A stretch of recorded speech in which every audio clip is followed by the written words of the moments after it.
Trials in life that seem more than I can bear.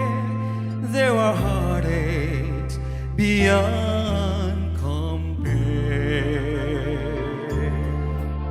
Without trials in life, I might never bow in prayer, and I would never know Jesus really cares.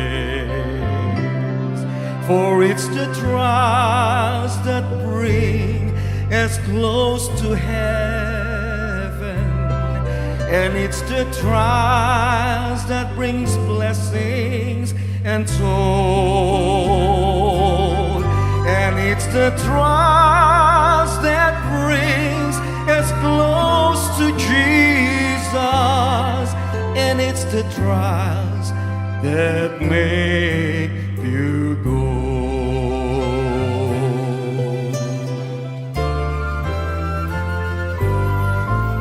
Without trials in life, I might never call the Lord, and I would never know the joy of answered prayer.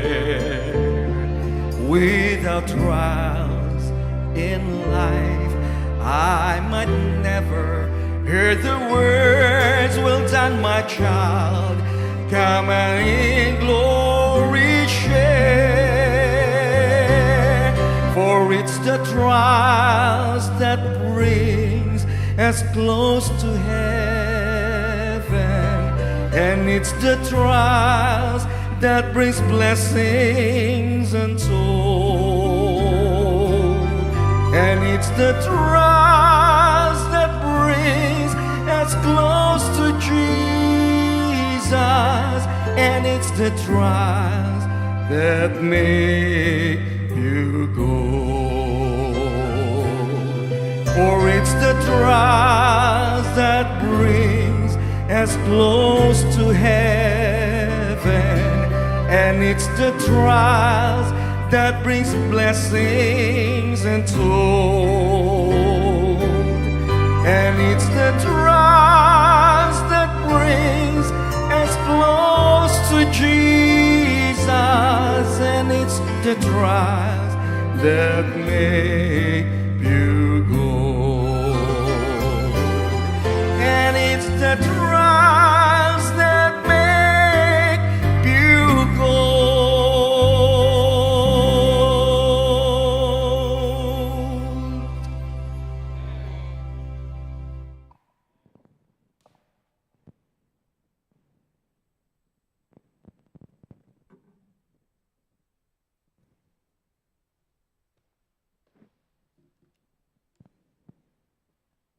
Thank you, Brother Seth, for that wonderful music. It's already a message that through trials, through difficulties, it will bring us, or it will make us closer to heaven. We should take it in a right perspective. The trials and the temptation, the challenges in life, we have to keep our focus on the right perspective. Because if the perspective is under human nature, then it will be in a different, it will be in a different addressing the trials and temptation. Me and my son had a wonderful opportunity for this past week.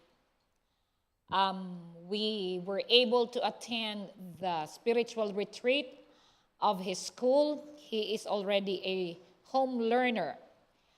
It is a remote, it's like an online class. And the school is in Atlanta, Georgia. So it is their program that every opening and closing of the school year, they have spiritual retreat. So this week, we were there and we just came yesterday, like, shall we say, a little before 7 o'clock. And I was blessed with the messages that the pastor had given for the children. Anyhow, the messages that was, any messages that we are hearing, it is always not only addressing for a certain people, but we have to take it and apply it in our daily Christian living because it is really useful. Now I titled it Identity. When we say identity, do you know the meaning of identity?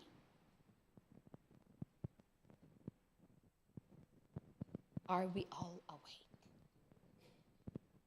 Everybody's staring at me. I'm looking at you like you're staring at me back blankly.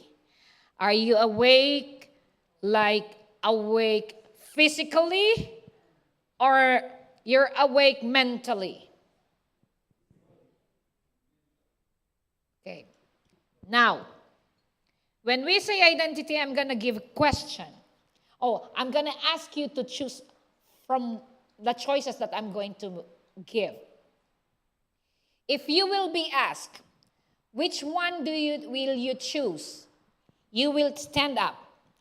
Either chocolate or ice cream. Who wants chocolate over ice cream? Both? You like which one you like best? Chocolate ice cream. Okay. How about pancit over the egg roll? Both. Okay. I don't want you to concentrate with food. Okay. How about staying at home or going outside, walking or strolling?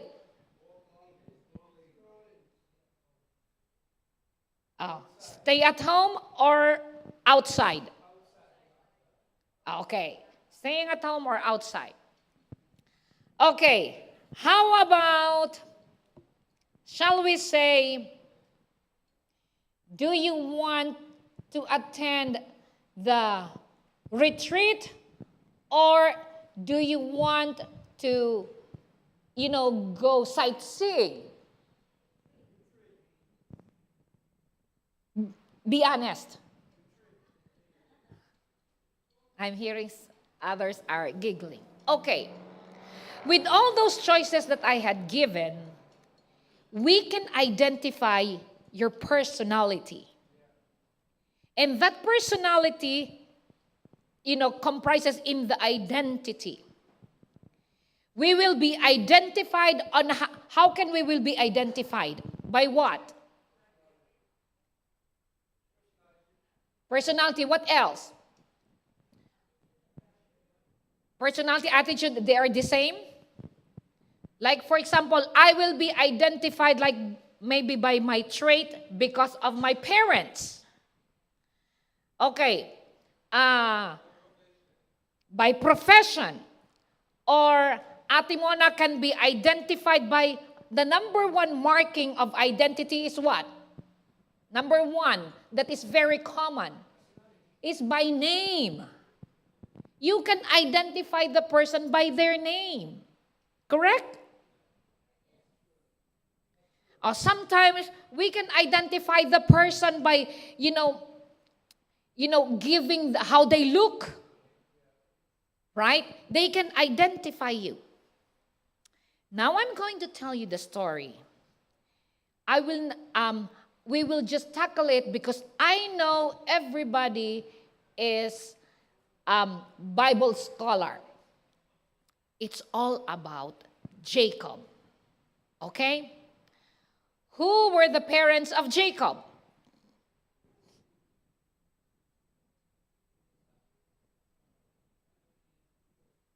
Brother Saul. Isaac. And who is the brother of Jacob? Esau. Now, this Jacob, when the mom was still conceiving, they were fighting, struggling inside the womb. Our story is in Genesis 25. If you have your Bibles with you, you can open it with me. Or you can review it again to see the full story of Jacob. Now, they were struggling. They were fighting. They were the mom can feel that something is going on inside. Maybe they are jumping and kicking inside.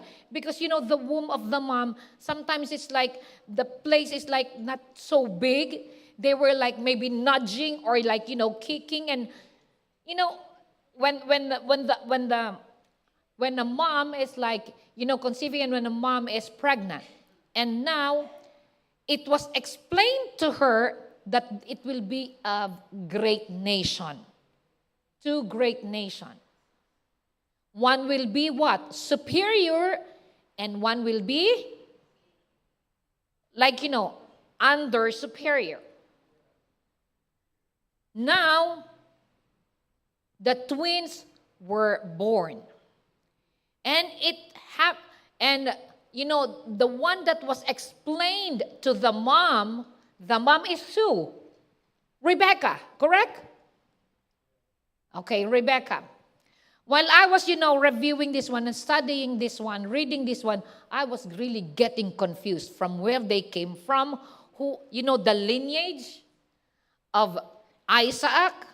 Isaac's father was Abraham. Okay? Abraham, when he was getting old, he told to his what? Servant to look for a wife. That's why he got Rebecca. And then, now, Jacob and Esau. Who was the firstborn? Esau. When he was coming out, where was the hand of this Jacob? At the heel of Esau. Like he was pushing him back. No, let me go first. Maybe it looks like that. Anyhow, what is the meaning of the name Jacob? Deceiver or deception. Or shall we say kind of the same as cheater. Now that is his identity. He is a deceiver. A very bad one, right? Why he was given that identity. And we will see the twist if there is a twist of his identity. Do you want to have that identity that you are a deceiver? That you are a cheater? Nobody likes, right? Okay. Now, we will jump to our story when they were grown up already. What had happened? Who was the favorite of whom? We all know that Rebecca liked more Jacob. Because Jacob is what? A homebody. And Esau is what? Esau is a hunter. He is always outside. He loves outside. He loves nature. He loves hunting. And because, I believe that's the character of being a man. The main character, that you will be in the field working, the farming thing. He was hunting, and I believe also, I understood it, correct me if I'm wrong, that he is a good cook also. Even though he's a hunter, he knows how to cook. He's cooking what he had hunted. Then, there is rivalry between what? Between whom? Already rivalry between the brother. They don't get along. Maybe because the mom has favoritism. She likes Jacob. Or maybe because whenever the mom needs something from Jacob, he's always around. He's always making himself what? Available. And he's really like helping mom, organize the house, maybe helping the mom cooking also, the household chores. And maybe when she needs Esau, he's always away.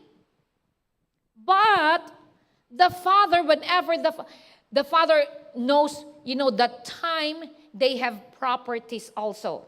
He knows how to tend the flocks. He really can count on him. Then, big problem came. Because Jacob is the favorite son, what had happened? What had happened? He heard, she is like, airdropping, yung marites. She heard from Isaac, go outside, hunt for, the meat of the deer, venison. Cook for me as two. I am getting old now. I have to give you, the rights, the blessing. Oh my goodness. The mom overheard about this. Quickly, because Jacob is always at home, she called Jacob, Jacob, come here, come here, come here. Your dad is going to give now the birthright. And I want you to have it. Go. I will cook. I will cook the special stew that your dad likes. Now, tell me the character of Esau physically. How he looks like. He is with hairy skin. And then, I know that all the parents will always teach their children what is good and what is wrong. Correct? Did anyone here inside the sanctuary taught your children to do what is wrong? Tell me. Did you tolerate whenever your children will misbehave?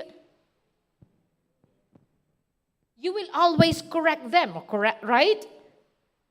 Because you want them to, you want them to have that right principle in life, that when they will grow old, when they will be outside, they will what? They will behave good. Because he is carrying your name. He is representing the family, the parents. And so, Jacob was kind of confused. Because how come the mom is telling him to what? To pretend that he will be Esau. He even, not complained, but he even told to the mom, but mom, dad will know that I am not Esau by my skin, and my voice will be different. And the first character is that hairy skin. And I do not know how to cook. Really, the mom was like kind of cunning. He has some vested interest for her son. No, don't think about that. I'm going to do something. And so, I will cook. You just go in the, shall we say, The fence, they have, they have flocks, they have herds of cattle, camels. You just shear, collect, and stick it on your skin, on your nape, everywhere where your dad will touch you. And that's what they did. Even though Jacob was reasoning out that it's not possible, Rebekah made it very possible. And so, the stew was prepared. Jacob came and carrying the stew. Isaac was wondering why. Because he knew that it is difficult to what? To hunt an animal to make the stew. And then he asked, "Oh, how come you came so soon? And you still have to cook it?" You know me, Dad. That's what Jacob said. You know me, Dad. I am already an expert. God had provided me and I got it. And this is yours too. And so he was like questioning that the voice is kind of different. "Oh, you can feel me. You can touch me." And his skin was really like hairy. "You can even smell me." And the animal has distinct smell, correct? But because he is a farmer, he is a hunter, almost the same with the smell, the scent. Like because he is sweating, smell of the animal. And everything was, everything happened according to the mother's plan. And everything was given. The birthright was given. You will owe this one. You will be superior. You will you will lead. You will be a leader. So on and so forth. And then the mom was like so sneaky. She learned and she knew that Esau will come. What she saw that Esau was coming. When Esau was coming, she told to what? She told to Jacob, "You leave now. You leave now because your brother is coming." So Esau came and then he cooked and offered to the father. What had happened? The father was bewildered. What happened? Who was the other person who gave me the stew? Oh no.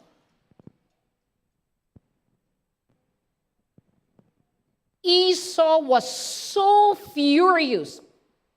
Did you experience how to become angry? Like that you cannot measure how angry you are? He was so furious that Rebekah got so scared. She sent soon Jacob because she heard from Jacob that he's going to slay him. And even, just imagine that scenario. That Esau, as the first son, he has all the right for the birthright. He has the right for all those blessings. Those, what do you call this one? Those property that they have. But he did not get it because during that time, you cannot take back what you had said. You cannot take back. They have word of honor. Whatever you had said, especially if it is sacred, you cannot take it back. Esau, just read it in 27, if I'm not mistaken, from Genesis 25 and 25, Esau was begging his father. He was begging. He was kneeling down and asking the father, "Dad, at least even a very little, blessing, just give me." He was begging. He was crying from his heart. That this was not the first time that Jacob had cheated him. That Jacob, deceived him. You remember the backstory? when Esau was so hungry, and Jacob, since he was at home, he gave. But it was like a casual conversation. That was the first. That was the first that Jacob had, the first situation that Jacob asked for his birthright. But it was like a random conversation. Now, in this situation, we can see, the character of Jacob, the meaning of his name. That he is what? What's the meaning of Jacob? Deceiver. Esau was really, I got so emotional, and whenever I'm reading stories, I'm trying to imagine how it looks like. He was begging. He was crying loud. And not maybe Rebecca heard, because they were just staying in the same household. But the father, Isaac, said, I cannot. I had given everything. And that's why it was told during the pregnancy time of Rebecca, the firstborn will be what? Under superior, and the secondborn will be superior. He will serve. The Esau will be the servant. And so Jacob left.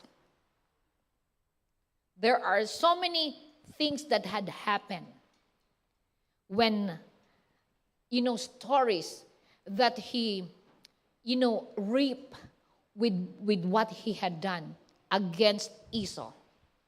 You remember that where the mother sent him. Okay, question.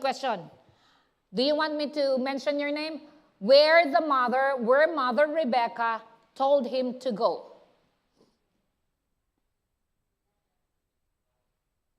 To her brother, Uncle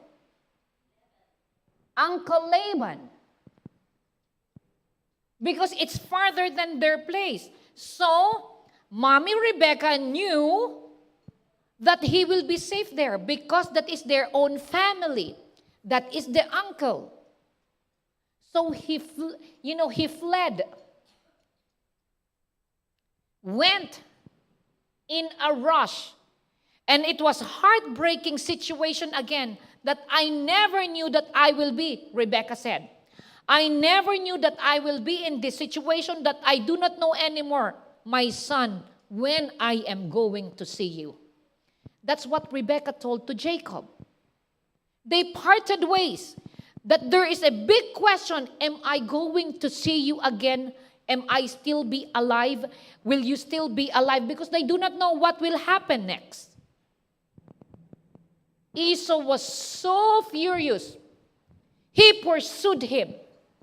And he knew that he will go to Uncle Laban. In that story, the process, the journey, Jacob reaped what he had sown. And we knew that this deception, this cheating, it did not only happen with Jacob and Esau. The deception happened from the first generation. And it is in the Bible that whatever we had sown, we are always going to reap. Up to what generation? Up to the fourth generation. And it is in the Bible. I do believe on that. I am not saying this one that for you to believe. Whatever you had sown, you will reap. That was from the time of what? Adam and Eve. Right? When they were deceived by the serpent. But because of their disobedience, they did not keep their focus of our first parents. What happened? They were deceived. They doubted. They questioned God. They forgot already what is the identity of God. Our our first parents knows what is the identity of God. Not only that, during the time of Abraham,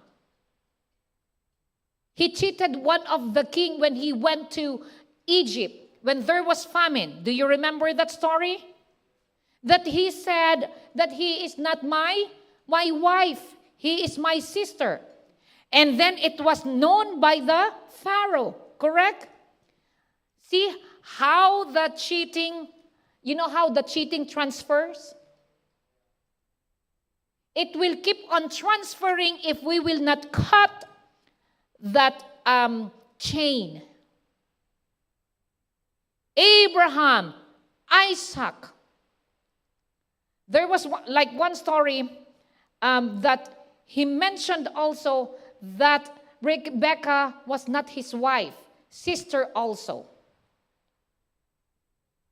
And it kept on transferring from one generation to the next generation. And this is what God is always telling us. We have to cut that wrongdoings. Otherwise, it will continue on. And the consequences will be what? It will be a lot. The complication of the consequences will be more. And now, going back to Jacob, he was cheated also. Because he did not correct it. He left in fear because he knew that he did something wrong. That's why he fled. He did something wrong. When he was looking for a wife, what had happened? There was deception also by Uncle Laban. Because it is their tradition that they are going to get the eldest daughter will get married first. So he likes who? He likes who? Among the daughters of Uncle Laban. Rachel. He likes Rachel, but what? Because it's the tradition, Uncle Laban gave who? Leah.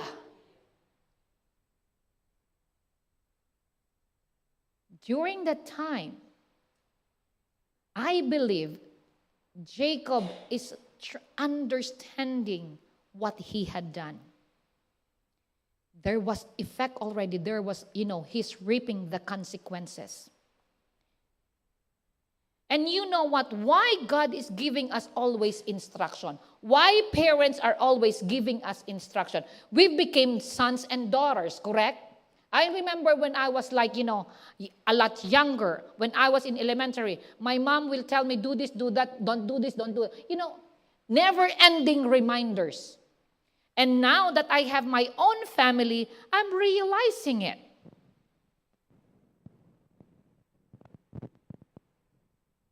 And Jacob was so sorry. He was deceived. He got Leah. And it's written in the Bible that Rhea is a lot, shall we say, more beautiful, more attractive than Leah. But he was deceived. He served 7 years, and then because he was really attracted with Rachel, he worked again for another 7 years. And you know what? See, those years that maybe he was, I do not know, maybe he is like having remorse feeling with what he had done then. He want to change the course.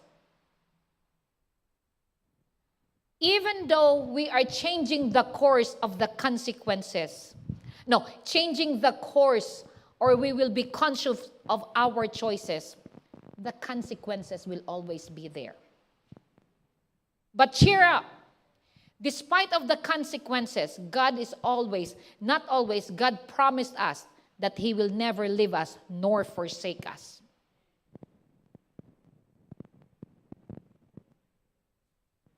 Oh no.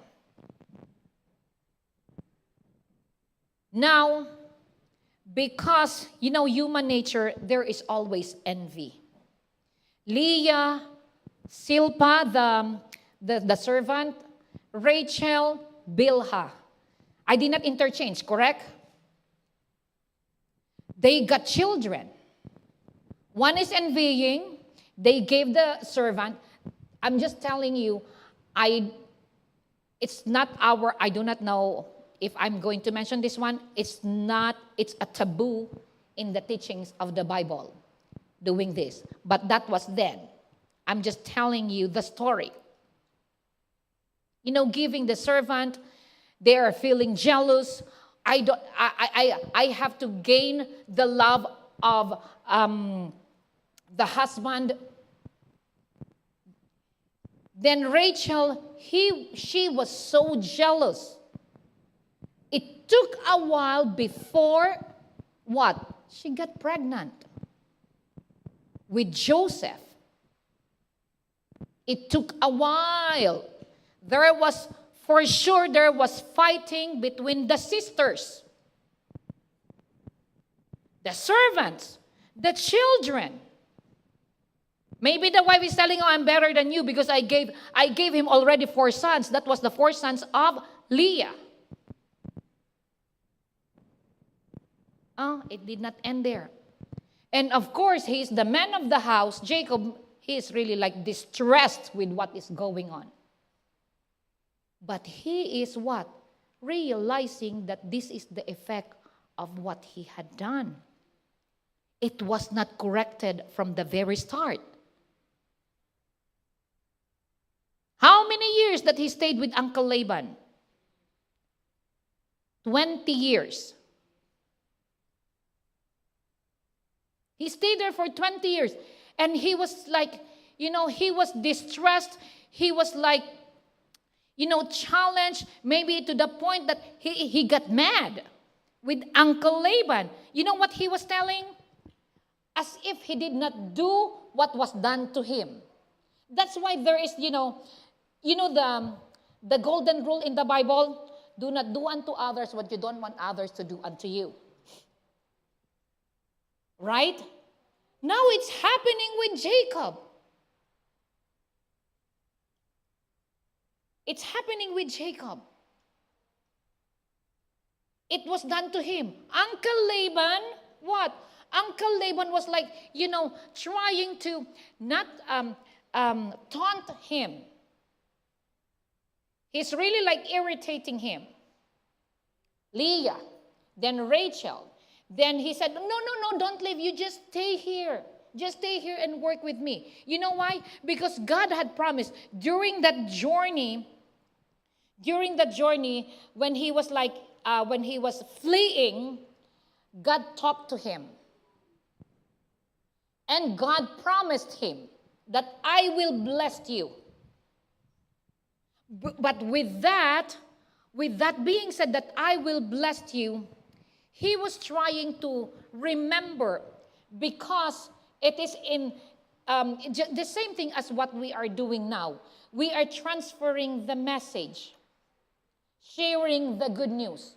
So of course, from Abraham, Isaac, down to from Noah, Abraham, Isaac, they are telling the message, the gospel of, the message of God. Because it was promised to Abraham. It was promised to Isaac. And of course, our patriarchs, they are very open to share the gospel. Not the gospel, the message that God had given to the forefathers. So Jacob knew. And he was realizing it because it was seen in his dream. I will bless you. I will provide you. I will not leave you. I will be with you anywhere. And with what? It's conditional. If you're going to do this one, you will be blessed. But what God is trying to tell him is will not harm him. And that was the lineage from Noah, from Abraham, from Isaac, from Jacob. So he was trying to claim it. I want to leave, he told to Uncle Laban. He came to a point that this is enough. This is too much. I have to take my own family. Rachel, Bilhah, Silpah, Rebecca, Leah, not Rebecca, Leah, and all their properties, their cattle, their flocks, their herds. And you know what they did? How he left the place?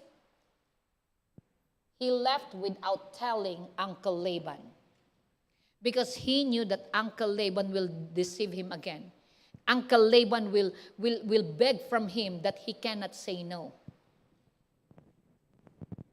Then Uncle Laban found out that they left because, of course, Uncle Laban's daughters were not there. The grandchildren were not there. Everybody was not there. And then he told to his wives, especially the daughters of Uncle Laban, Rachel and Leah, I really have to move, because how many times he deceived me with the wife that's supposed to be Rachel first, with my salary, with the wages. How many times? If I'm not mistaken, like, I do not know if it is mentioned 10 times. And also the flocks, the goats, the sheep. Uncle Laban is tricking him. And see that his identity as a deceiver, he was deceived also. Then, moving forward on his journey, time came also that when Esau left also looking for him, he had his own family. And he married the family that is from the clan of, where's the family clan of,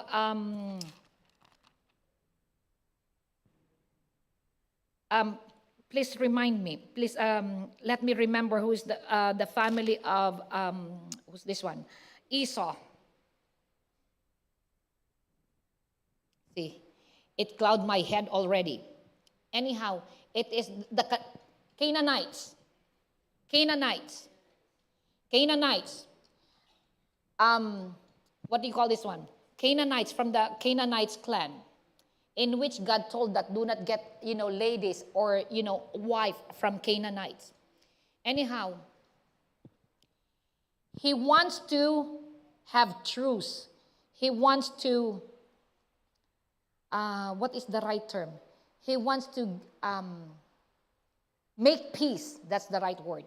He wants to make peace with the brother. And now Esau learned about it. It's been a while, because they got children already, grandchildren already. They want to make peace. He wants to make peace, because he felt so sorry with all those experiences in his journey of his life. He learned that he made mistakes, and he felt so sorry. So he wants to apologize to his big brother. And then he sent the messenger to brother Esau. And brother Esau that time was ready also. So with that, he said that he's going to send how many? 400 men? Oh, David was so scared. So he thought that they're going to jump on him. Jacob. So what he did, he got they have so many tactics, strategy. He divided his group, because he said that was 2 times that he divided his group. If ever that they're going to the left or like south or east, I still have somebody on the west or whichever part, of the area. If they're going this side, at least one part can, escape. And the same thing when that 400 men is coming.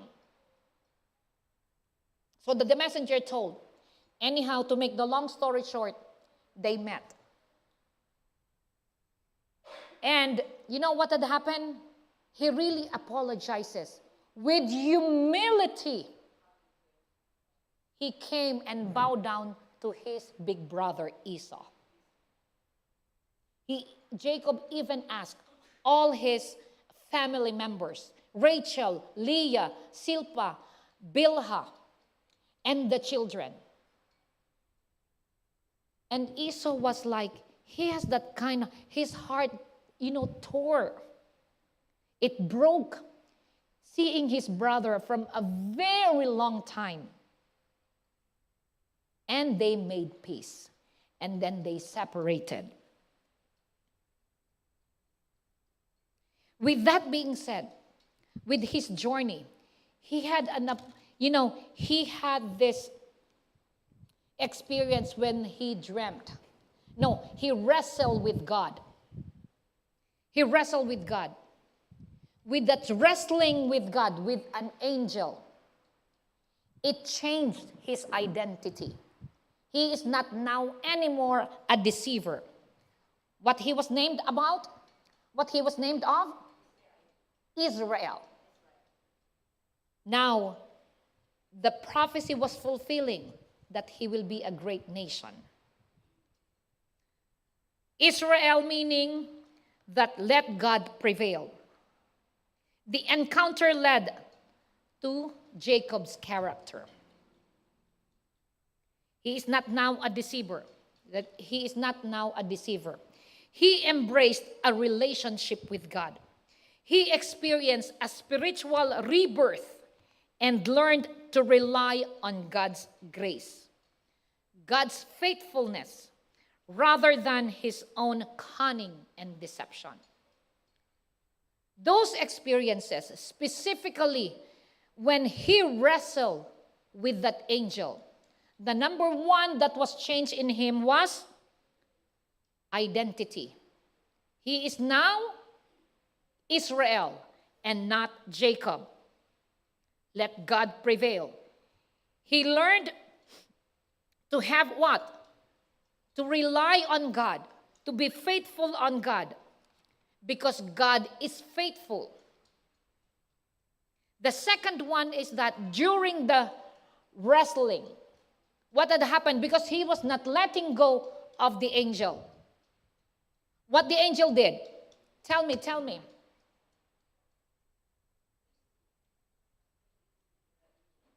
What God did, what the angel did? The angel, grabbed the hip. Grabbed the hip. And what had happened? He had an injury. And that injury was permanent. From then on, after that confrontation with the angel, he was limping. That physical reminder, I know it's happening to us, that sometimes we are learning things, we are realizing things when something bad will happen. And we have to take it just like in the story, the wrestling with the angel. It was a physical reminder to Jacob. Jacob's hips was dislocated, serving as a lasting consequence. See, it's even in the story that the consequence sometimes will be like, up to the third, fourth generation. Consequence sometimes will remain. And it is a physical reminder. It is a reminder to us that we have to be in line with God's teaching, in line with God's plan.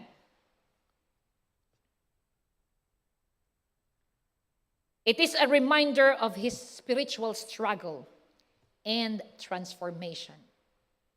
With that limping, he was transformed spiritually. It was a constant reminder that he have to rely on God. The third one is what brought this wrestling with the angel. He had spiritual transformation. Transformation only by the grace of God. We cannot be changed. Everything is possible by the grace of God. Everything will be impossible if we will not rely on God. If we will depend on our own strength, our own knowledge, or if we have that problem, that I problem, I did this, I have this, we are not putting God to, relied on. The encounter also, it signified rebirth for Jacob, marking a turning point in his life, a deeper connection with God. Jacob's journey shows that God's blessings come through grace, not through deception of self-reliance. This truth transformed his attitude towards God and others, leading him to a more humble and dependent relationship with God. And that's why in our journey, in our spiritual journey, may this when we wrestle with God, it's okay to wrestle with God. Don't let him go. Don't let go of God. Because that's what Jacob asked. I will not let you go until you bless me. We have to abide. We have to rely.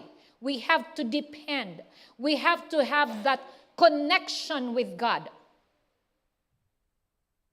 We have to have that relationship with God, and we will be transformed. We will have the identity of God, being a child of the King. We are representing God as our Father. And may we always think, anywhere we will go, whatever we will say, whatever we will think, whatever we will do, we are representing the name of God.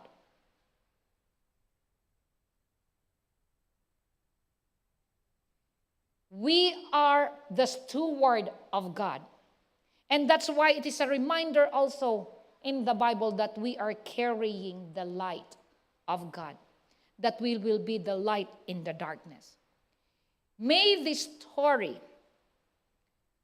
of Jacob wrestling with God will change our identity to become a better Christian Adventist, a child of the King.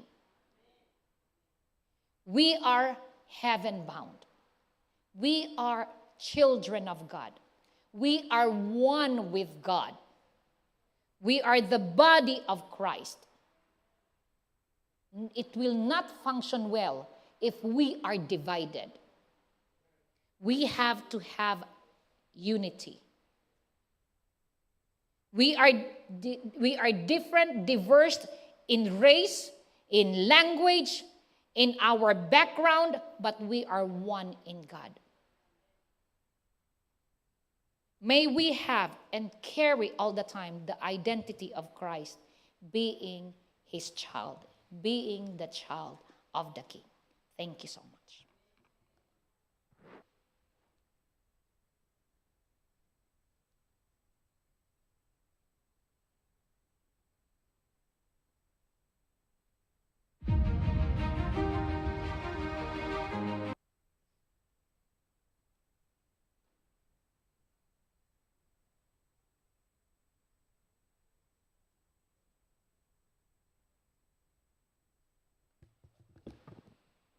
For our closing song, we will sing Draw Me Nearer, 306 in your church hymnal.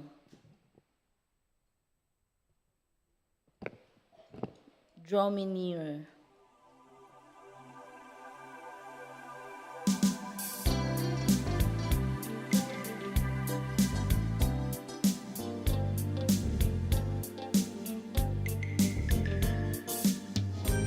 Shall we stand?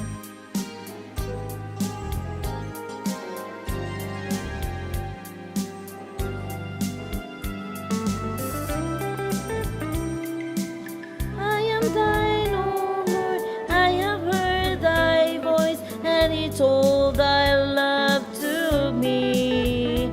But I long to rise in the arms of faith and be closer drawn to thee. Draw me nearer, nearer, blessed Lord, to the cross where thou hast died.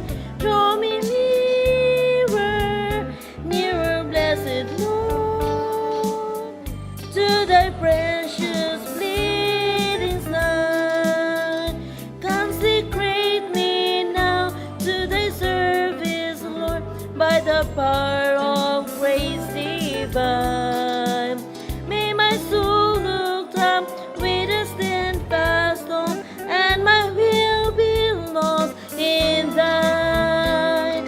Draw me nearer, nearer, blessed Lord, to the cross where thou wast died.